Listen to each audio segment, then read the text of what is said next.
Seja muito bem-vindo a mais um episódio do NeuraCast, da Neuroeficiência. Eu sou a Marina, empresa que usa a neurociência para traduzir um pouco dos nossos comportamentos e falar de eficiência na vida, né? Então, seja na pessoa física, seja com consultoria, desenvolvimento, jornada de liderança, a gente tá aqui para ajudar a impulsionar tudo isso. E hoje, tô aqui com uma convidada muito especial, Bia Bulcão, uma atleta olímpica com mais de 30 medalhas, gente, é muita coisa pra conta, é sargento do exército também, e formada em business pela Penn State. Vamos ouvir um pouquinho dessa história por trás dessa jornada incrível. Oi, Marina, é um prazer estar aqui falando com todo mundo hoje. Espero que vocês gostem um pouco de conhecer da minha história e vamos conversar.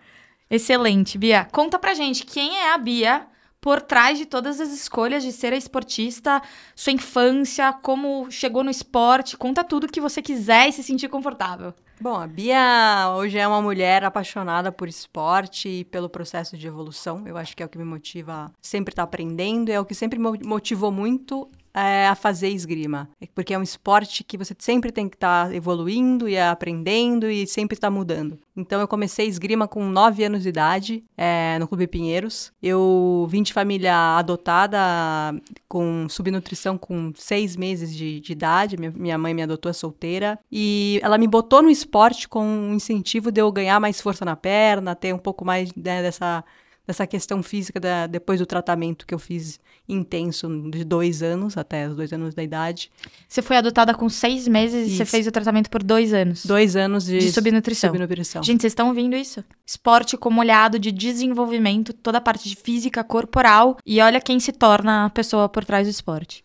Exato. E aí eu sempre fiz esporte, fiz natação, e no clube, com 9 anos, eles têm um programa de escolinha de esporte ali que você experimenta as modalidades que o clube oferece. E eu fui experimentando, sempre gostei muito de atletismo, de correr, e eles até me indicaram para fazer atletismo. Só que aí eu não encaixava com os horários da escola, eu sempre fui bolsista em colégio internacional, e era período integral, e era longe, e não chegava a tempo de nenhuma modalidade. A única modalidade que encaixava era esgrima. Não à toa, né? De repente, uma paixão. Aí foi assim, aí eu comecei, né, não conhecia muito, porque não é popular aqui no Brasil, então, vou fazer, eu amo esporte, né, e na hora que eu comecei, meu treinador, ele era russo, e ele gostava muito de canhoto, eu era canhota, aí logo que eu comecei, ele já chamou minha mãe e falou, não, ela não pode desistir, ela tem talento e tal, e aí ele foi sempre criando estímulos pra mim não desistir, e aí aos poucos foram aparecendo os títulos, né, fui vendo as oportunidades de viajar e conhecer outros países, coisas que eu nunca tinha feito, e tudo mais. E aí foi indo, né? A Olimpíada foi decidida que ia ser no Rio. Então eu falei, então esse é o meu próximo objetivo. E aí foi indo e continua até hoje. Que legal. E como é que foi essa decisão, assim... Decisão não, né? Como é que foi essa coordenação de estudos com o esporte desde tão cedo? Eu sempre fui muito organizada e focada nesse sentido. Eu acho que o esporte me ajudou muito a ter essa disciplina também. Então, teve períodos, por exemplo, o último período do 3º ano, eu passei 6 meses fora. Então, a escola, por um lado, ficou um pouco preocupada, mas por saber quem eu era e como eu era disciplinada... Toparam o desafio. Aceitaram e falaram, faz os trabalhos e manda por e-mail. E foi assim. Então, tipo, sempre em avião, em viagem, eu tinha que fazer os trabalhos e mandava. Eles sempre eram muito legais nessa parte de provas, assim, de ajustar datas. Flexibilizar conforme essa necessidade. Sim. E aí eu tive essa organização e essa disciplina para conciliar os dois sempre. Que legal. E me conta, assim, com relação a essa questão de adoção e da família que se constrói a partir de tudo isso e uma nova história e uma essência que se desenvolve, né? Como é que foi pra você pessoalmente tudo isso? E desde pequena minha mãe sempre falou que eu não nasci da barriga dela, que eu nasci do coração. Então sempre foi assim pra mim, sou filha do coração. E depois, quando eu fui crescendo e tal, e pra ela, você quer conhecer sua família? Eu falei, não, minha mãe é você, eu acho que cada um tem a sua, né, sua particularidade, mas pra mim nunca foi um interesse. E eu tenho uma irmã também, que ela é adotada, então, tipo, pra mim nunca tem essa diferença, sabe? Que legal. E ela foi da mesma época? Ela, na verdade, ela é 9 anos mais nova que eu. Tá. E eu sempre queria uma irmã. E aí a minha mãe decidiu, então vou adotar mais uma filha. Que legal, que legal. Eu sonho em adotar, então pra mim são histórias que me inspiram cada vez mais nesse sentido. E Bia, como é que foi ter, assim, coaches? E você falou de um russo, né? Que a gente fala de culturas, hábitos, mindsets, mentalidades, performance diferente. Logo que eu conheci ele, eu sempre tive essa questão de ser muito disciplinada e tal. E acho que por crescer com ele me ensinando, eu já fui adquirindo isso e aceitei muito fácil. Hoje, olhando como outros treinadores trabalham, é bem diferente. Hoje eu treino muito na Itália e o método é totalmente diferente. Então, tipo, com o meu treinador, o treino começava 8h30 da manhã no sábado. Não interessa se era dia 31 de dezembro, se era dia 24. Se ele marcou, era 8h30 da manhã lá no sábado. Não era pra chegar atrasado. Todo mundo tinha que estar lá no horário e tal. E se ele exigia fazer um negócio, era até terminar. E ele era, às vezes, muito rígido na forma dele demonstrar. Mas ele também sabia o limite ali, pra não passar... Até onde, né? Exato, ele sabia até onde ele podia ir com cada atleta. Cada atleta era de um tipo e aceitava algumas coisas e outros não correspondiam tão bem. Então, acho que por isso que deu super certo comigo, a minha relação com ele como mestre, assim, foi muito boa e acho que foi o que me ajudou muito a evoluir. Que legal. E aí hoje, com a metodologia italiana, você vê essa diferença em tratativa, em constância, o que mais diverge? Então, lá na Itália, eu cheguei, fui lá sentar com a treinadora, como eu sempre fazia com o meu treinador. Então, esse é o meu planejamento de competições, né? Eu queria saber como é que a gente vai trabalhar durante a semana, tal. Ela falou, faz o que você quiser. Tipo, você já é adulta, treina como você quiser. Você não precisa treinar se você não estiver se sentindo bem. Como você achar melhor. Aí eu, no começo, achei isso muito estranho, porque meu treinador falava... Mas sábado, 8h30 da manhã não tem treino? Então, aí foi uma coisa totalmente diferente pra mim, mas que eu também entendi que funcionava, sabe? Sim. Que eu precisava entender o meu corpo melhor e como eu correspondia a certas coisas. E tipo, hoje eu tô cansada, talvez seja melhor eu não jogar, se eu não tô me sentindo bem e tudo mais. Então foi uma experiência diferente, mas que também foi positiva. Isso é muito interessante, né? Porque assim, tudo que sai fora do nosso convencional, do que é conhecido, a gente, não sei se eu gosto tanto, não sei se eu me sinto confortável, mas quando a gente se permite a experimentar e ver o quanto eu aprendo a partir dali, quanto eu evoluo, né? E ouvir o meu corpo, os sinais que ele dá, quando eu tenho que parar e oxigenar, entender esse limite que às vezes eu tava sendo doutrinada e também não sabia qual que era esse alcance, né? Talvez com uma metodologia diferente você pode se despertar pra tudo isso, né? Exatamente. Eu acho que quando eu fui pra Itália eu percebi isso, eu acho que me deu muito mais essa visão de autoconhecimento e de experimentar mesmo, sabe? Saber o que funciona e o que não funciona pra mim. Então foi bem bacana pro meu crescimento pessoal. Não, e muito legal, porque eu tinha separado uma passagem aqui, gente, não foi combinado, tá? Eu juro, ela chegou e a gente tá batendo um papo aqui. Mas que no livro que a gente acabou de lançar, de O Cérebro em Ação, que é esse paralelo da neurociência aplicada à alta performance, que a gente fala muito de esportes e do corporativo, porque eu sou uma apaixonada, né? Eu queria ser jogadora de futebol quando mais nova, e aí foi meu primeiro não, né? Primeiro momento que tiram o seu poder e você não entende muito, mulher não pode jogar futebol, não vai conseguir, não dá. E aí você vai se modelando pra se encaixar na sociedade, o que você deve, o que você pode. Mas a paixão tá aqui, enrustida, e a Tamiri Dias foi uma das entrevistadas aqui. Então, tem uma passagem, Bia, que a gente fala assim, o que você acredita que gera o maior impacto em alta performance? E ela e o Carlos Galvão responderam. E a frase dela é a seguinte, que talvez gere maior impacto é a pressão e a necessidade de estar bem o tempo todo. E aí volta pra o gancho que você acabou de fazer, né? Como a gente perceber o momento de parar e de reestabelecer a rota e calibrar. E entender como a pressão me impulsiona ou me limita. E como a ansiedade, a adrenalina joga a favor ou joga contra. Porque no final é um jogo mental, né? Completamente mental, né? Eu acho que a competição, ela é muito disso, né? E aquele que tá melhor preparado mentalmente é o que acaba ganhando no alto rendimento.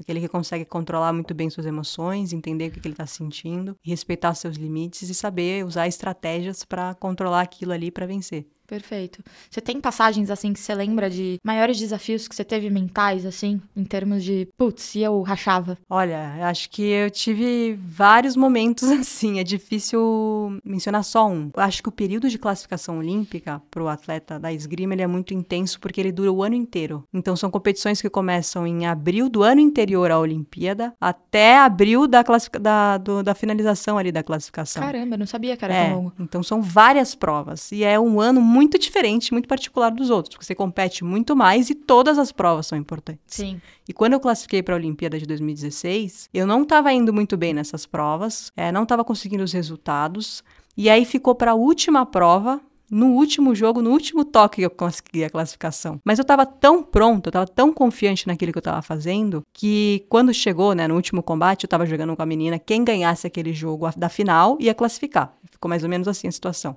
E o esgrima vai a 15 toques, estava 14-14, e aí era meio que o gol de ouro, né? Quem fizesse o próximo toque era o campeão. E aí tava lá nessa disputa, tinha eu e ela, mas eu tava muito confiante que eu ia conseguir tocar, sabe? E eu tava muito tranquila e sabia o que eu tinha que fazer, a minha ação de confiança, e fiz e toquei. Então, tipo, eu tive essa tranquilidade, e aí quando acabou, eu percebi que eu consegui fazer aquilo e tudo mais, falei, nossa, sabe, tipo...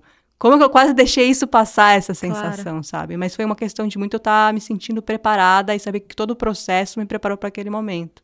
Isso é tão difícil, né? A gente confiar e não se sentir uma fraude naquele momento que é tudo ou nada e não espanar, né? Porque no final é tudo uma questão química no corpo. Então a gente tá lá diante de algo que tem que fazer. Eu acabei de participar de uma competição esse feriado, terça-feira. E caramba, tava 18 a 16, 17 a 16, o jogo ia até 18, futevôlei. E falei, agora é isso, agora sem medo, bota a bola pra cima, faz o feijão com arroz, mas bota a bola do lado de lá, porque alguém vai errar.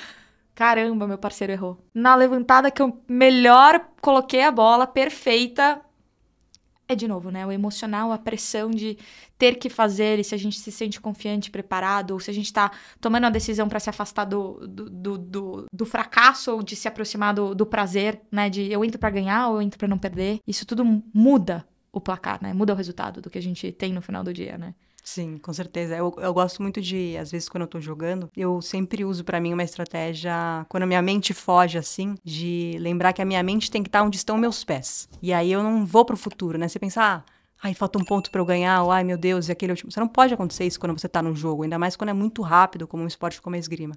Então eu sempre lembro pra mim, a cabeça tem que estar onde estão meus pés. E aí eu volto pro jogo, assim, e foco no próximo toque, no que eu tenho que fazer, que é aquela experiência ali daquele momento, né? Que legal. Isso é uma dica tão valiosa, porque, assim, os estímulos levam a gente pra outros lugares, né? Tudo muito rápido, em menos de meio segundo. A gente decodifica os estímulos ao nosso redor, tem um modelo mental, uma reação fisiológica, que são as nossas emoções, que nos preparam pra reagir àquilo tudo. E aí, se o químico liberado no nosso corpo tá exacerbado, né? Se eu solto adrenalina, cortisol demais, naturalmente eu posso errar. Naturalmente eu posso fazer tudo aquilo que eu não quero fazer.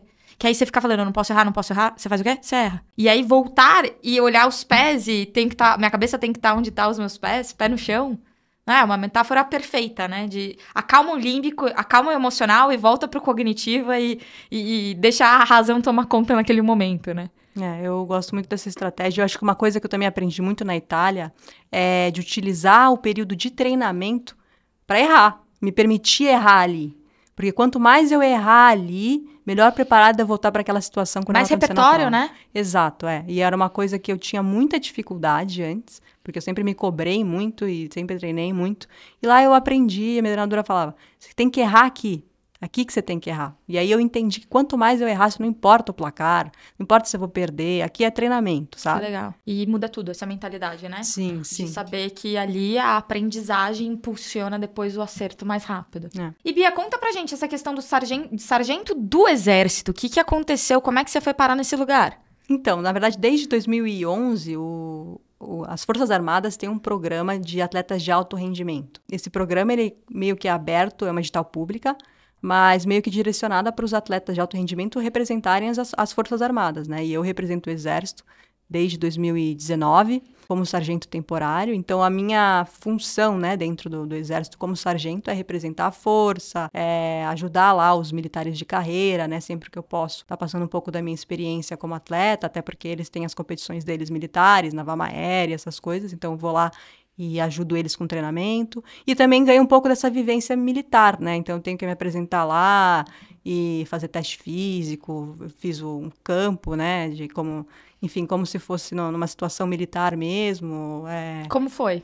Foi uma experiência muito diferente, cara, e muito enriquecedora. Eu gostei muito, assim, foi bem desafiadora. Eu lembro de ter um momento muito marcante, que até tem alguns desses tenentes que esteve lá na minha formação, que lembra muito de quando teve um momento onde estava chovendo, caindo o mundo, e eu estava na guarda, então toda a equipe estava dormindo e eu tinha que ficar lá na guarda. E começou a chover muito, muito, muito. Só que você não podia sair, porque essa foi a instrução que eu recebi. E eu fiquei lá, na chuva, parada, 10 minutos, até que mandasse eu sair ali. E acabou que eu fui até considerada de destaque, né, depois. E para mim foi muito legal. Foi uma experiência, assim, completamente diferente de qualquer coisa. Eu descobri que o meu limite é muito além do que eu achava que era. Já teve momentos em competição que eu tava passando por dificuldade, mas aí eu lembrei de coisas que eu passei ali e, sabe, eu já superei tanta coisa Não é agora que eu vou desistir, não é agora que eu vou perder, sabe? Então me deu uma Perfeito. força muito grande, assim, e um orgulho muito grande também de representar o Brasil. Que legal. É. É, a pátria, né? Sim, Como diria Serena Williams, né? A gente não sabe o nosso limite até a gente tentar esgotar todas as possibilidades. Então, a capacidade ela vem de dentro e a gente tem tudo que a gente precisa para produzir a adrenalina suficiente, para produzir os químicos suficientes para ficar lá, seja 10 minutos ou superar os obstáculos e é incrível o que o nosso corpo é capaz de fazer, né? eu acho isso incrível. Eu acho que quando a gente começa a se conhecer melhor e a gente entende que tudo que a gente realmente precisa tá dentro da gente, sem olhar para os lados, a gente consegue alcançar qualquer coisa, sabe? Sem dúvida. A gente vai dar uma palestra no Congresso de Liderança agora em Florianópolis. E uma das pautas é exatamente essa, né? Quanto que a liderança se torna tóxica quando ela começa a comparar por parâmetros nas laterais. Em vez de olhar pra frente e desenvolver a complementaridade de como alcançar um propósito e uma missão conjunta. É inato do ser humano, né? A gente aprende através de generalização e comparação, mas se a gente conseguir impulsionar isso pro positivo e pro construtivo, é dominar a própria mente. É usar a gestão emocional, a regulação emocional a nosso favor. Porque sentir, a gente sente, vem, e a gente não escolhe, né? Agora eu vou sentir fome, então dou um comando pro minha barriga roncar. Não, é físico, é fisiológico, né? O comportamento, ele vem. E aí, como eu reajo a partir disso e processo de forma consciente, aí é uma escolha intencional ou não de cada um. Dona Bia, maiores desafios que você tenha enfrentado em termos de Brasil, o que tiver em mente? Olha, é bastante investimento, com certeza. Eu não venho de uma família de alta renda, a esgrima é conhecida como esporte elitista, é uma imagem que a gente tenta hoje tirar e que melhorou bastante, até porque hoje a gente tem projetos sociais, tanto Mosqueteiros em Paraisópolis, como o Pelezão, que oferece aulas de esgrima grátis. Mas não é um esporte tão acessível assim, né? Não é tão fácil quanto você pegar uma bola e sair chutando. Aparatos e afins. Então, e esses materiais são importados, Sim. mesmo que os clubes ofereçam isso no início, é complicado, não é tão fácil, né? Então, tipo, para mim sempre foi um desafio, eu sempre tive que, por exemplo, vender rifa para comprar material ou para participar de mundial, de sul-americano. A minha família me ajudou muito no começo, tipo, se você ganhar essa competição, eu te dou uma máscara. Tipo, foi meio assim, foi meio com os incentivos assim. Eu pegava roupa emprestada de algum colega, eu sou canhota, tem que usar roupa de canhota, mas eu pegava do destro, entendeu? Porque não tinha. No começo foi assim e continua sendo. A verdade é que investimento e o esporte no Brasil, ele nunca é suficiente. Não. Então, eu treinando na Itália e tentando jogar todas as competições, muita parte sai do meu bolso, eu tenho que me desdobrar, mesmo que eu receba patrocinadores hoje, talvez seja uma atleta com bastante apoio, mas não é suficiente. Sim. E é uma pena, né? Porque a gente querendo representar o Brasil e fomentar tudo isso ainda é difícil. E aí, quando a gente fala de minorias, é ainda menos estímulo que se tem em termos de ser mulher e tudo isso. Então, ainda a gente tem toda uma parte social de desconstrução para poder impulsionar a nível local, né? Falando cultural mesmo. Eu vejo hoje uma das minhas grandes motivações é mostrar que mulheres negras e que vêm de outra classe social podem estar na esgrima. Perfeito. Então, eu enxergo muito essa missão hoje como atleta mulher negra na seleção brasileira, que hoje eu sou a única. Nossa. Então, para mim, isso é muito, muito significativo, essa missão de mostrar que, sim, a gente pode estar ali também. Sim. E isso é um pouco das suas pautas nas palestras. Sim, Conta pra gente. Na verdade, faz um tempo que eu não faço algumas palestras, mas eu gosto muito de passar um pouco da minha experiência, até para outras crianças também, que não conhecem o esporte, mas para ter essa vivência que eu tive também, mais nova, de como o esporte ajuda a ter nessas questões de disciplina, Perfeito. né, de organização, e como conciliar os estudos com treinamento esportivo e como dá para você levar isso para um lado de alto rendimento, que eu acho que foi uma coisa que eu construí muito bem na minha carreira, que eu saí de uma parte amadora ali do esporte para conseguir construir uma carreira considerada profissional, né? Perfeito. Então, hoje eu tenho uma equipe de mídia, uma equipe de imprensa, consigo gerir ali a minha carreira, dou palestras, consigo morar fora e consigo fazer as competições, tudo com muito esforço, mas também com muito amor ali por aquilo que eu faço, entendeu? Com um propósito por trás, né? Que Exato. aí a motivação muda tudo, né? Não se torna só trabalho, né? Exatamente. É porque como eu tenho muito amor por aquilo que eu faço e eu sei do meu propósito, aquilo que eu quero provar, porque para as outras pessoas que elas podem também chegar em um lugar. Tem um trabalho que eu estou fazendo agora, que é de mentoria, que eu vou começar com os atletas da esgrima, para passar um pouco dessa vivência, dessa experiência de 20 anos de esgrima, 15 de equipe brasileira, para os mais novos. Que legal. Porque eu sei que a estrutura do esporte no Brasil ela não é a ideal, mas eu sempre pensei como é que eu poderia mudar isso, né? E eu percebi que talvez o caminho seja trabalhar diretamente com os atletas e preparar eles para enfrentar essa situação. Perfeito. Então, eu estou pensando com essa mentoria, que eu vou começar agora em julho, e depois seguir com outros projetos aí para trabalhar diretamente com os atletas. Que legal. Uma sementinha que a gente planta e os frutos a gente verá. Dentro de você falou concentração e disciplina, né? As duas coisas que você acha que são elementares para qualquer esporte ou especificamente esgrima? Eu acredito que para qualquer esporte. Acho que qualquer esporte para qualquer objetivo, né? Que a gente tem na vida, a gente tem que ter a disciplina de fazer aquilo que leva a gente a ter aquele resultado que a gente tanto almeja. Perfeito. A gente teve o Carlos Galvão agora recente, né, aqui, que também é vice-campeão triatlon, que trouxe o Ironman pro Brasil. E aí uma das perguntas que veio foi, mas como é que você consegue acordar tanto tempo às 5:30 da manhã? Como a gente toma café da manhã, né? Como a gente se alimenta, como a gente toma banho. Constância, né? Então, criar hábitos e entender o impacto que aquilo tem, né? E o que benefícios você colhe a partir daquilo não é um sacrifício, mas no começo dá trabalho, né? A gente precisa se policiar e precisa ter essa disciplina para além de concentração e tudo isso na vida, não só no esporte, né? Eu acho que quando você acorda e você lembra o porquê que você quer estar fazendo aquilo, tem todas essas dificuldades no esporte, mas eu amo o que eu tô fazendo. Eu tenho o meu objetivo, sabe? Eu quero chegar entre as melhores do mundo. Então, por que eu vou acordar cedo hoje? Por que eu vou treinar, independente do tempo, tá frio? Não interessa.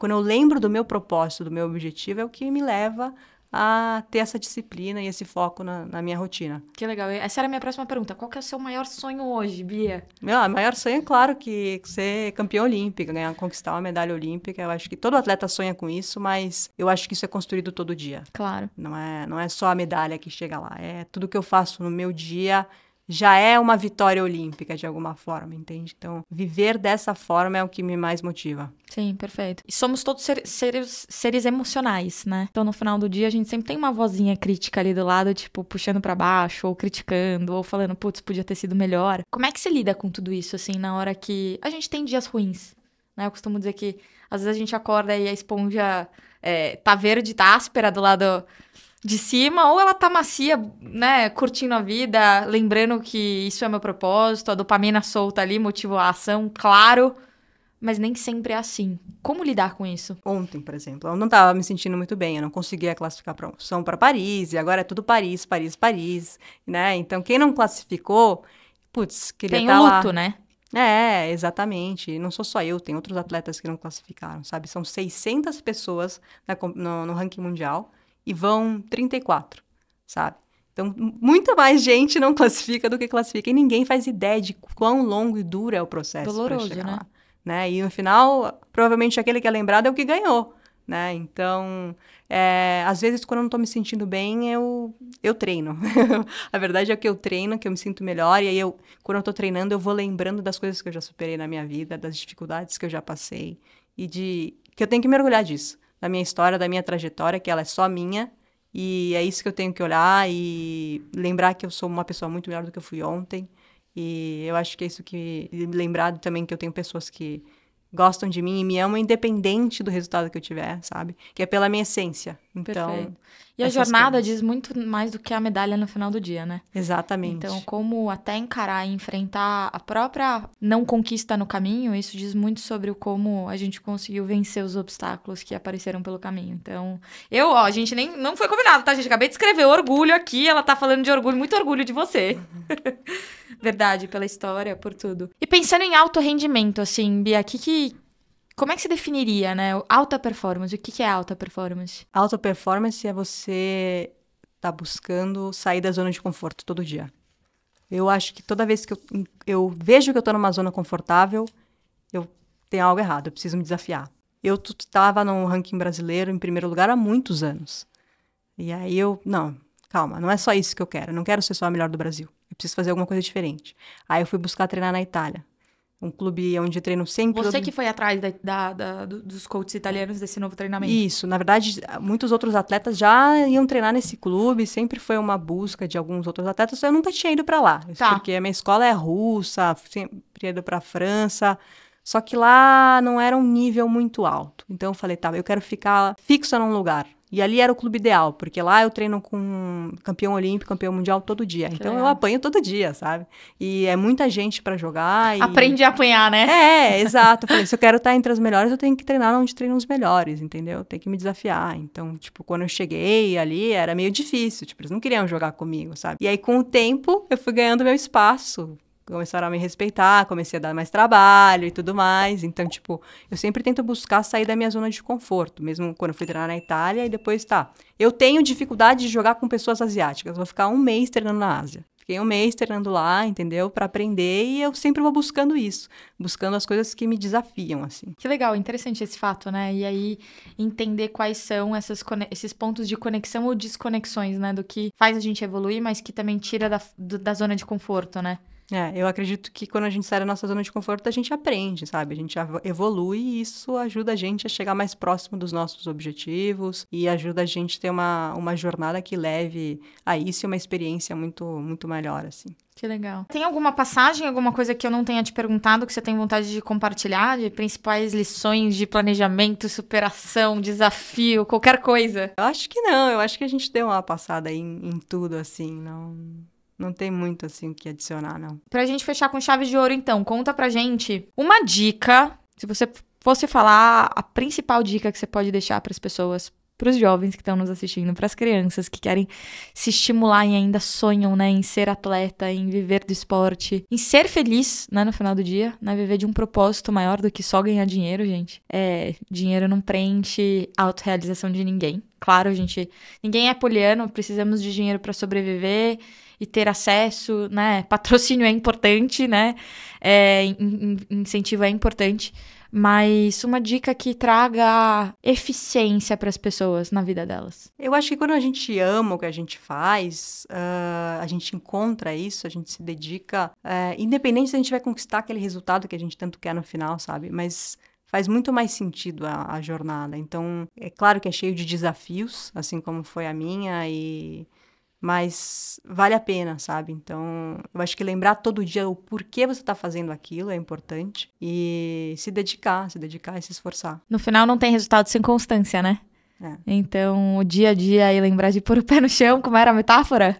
A sua mente tem que estar onde estão seus pés. Sua mente tem que estar onde está seus pés. Isso é muito forte, muito profundo. E eu costumo dizer, né? Quando eu tenho os meus lapsos emocionais, a gente tem reações, né? Desproporcionais com gatilhos que a gente não entende, porque vai a nossa memória em alguma coisa que a nossa cabeça está tentando nos proteger e a gente tem aquela reação exacerbada quimicamente e aí depois fisicamente, né, comportamentalmente. Eu costumo sempre ter uma técnica para trazer meu cognitivo de volta. Eu conto em alemão de trás para frente. O que isso faz, gente, no sistema límbico emocional? Pra mim, funciona. Cada um cria a sua estratégia. Tá aqui compartilhando porque o que funciona a gente divulga, né? Uma vez que eu tô contando numa língua que é diferente da minha automatizada no sistema mãe, falando assim por dizer, que é o alemão e que já é uma língua complexa, porque já funciona o número de trás pra frente quando você fala ele, enfim. O que acontece? Sua cabeça entende que você tá sob controle.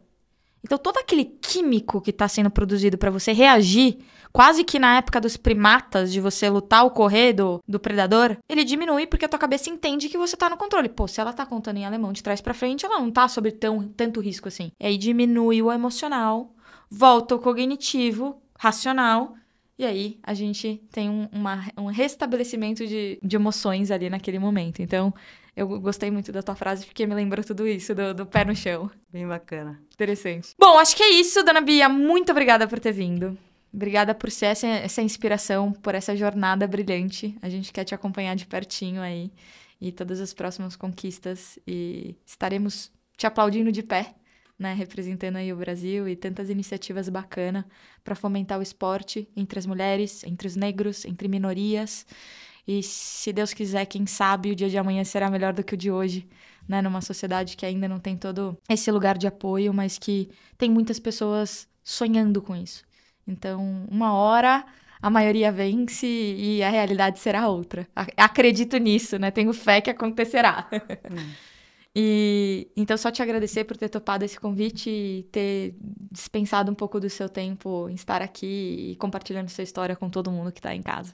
Que nada, para mim é um prazer estar sempre falando sobre esporte, sobre um pouco do meu aprendizado, passar isso para outras pessoas. Espero que o pessoal em casa tenha gostado aí também. E foi um prazer para mim, foi uma honra aqui estar falando um pouco mais e passando esse aprendizado. Se você gostou, deixa o seu like, compartilha, manda pros amigos, porque fazemos para você, então esperamos sempre estar com um convidado ilustre, como a Bia, e inspirando um pouquinho vidas reais, com passagens reais, com medos reais, com superações reais, né? A vida é assim, nem sempre a gente ganha, mas a gente tenta e a gente aprende a partir disso, a gente evolui. Então, se você quiser mais informações também sobre o nosso trabalho, consultoria, desenvolvimento, é só apontar a câmera para o QR Code e estamos sempre à disposição.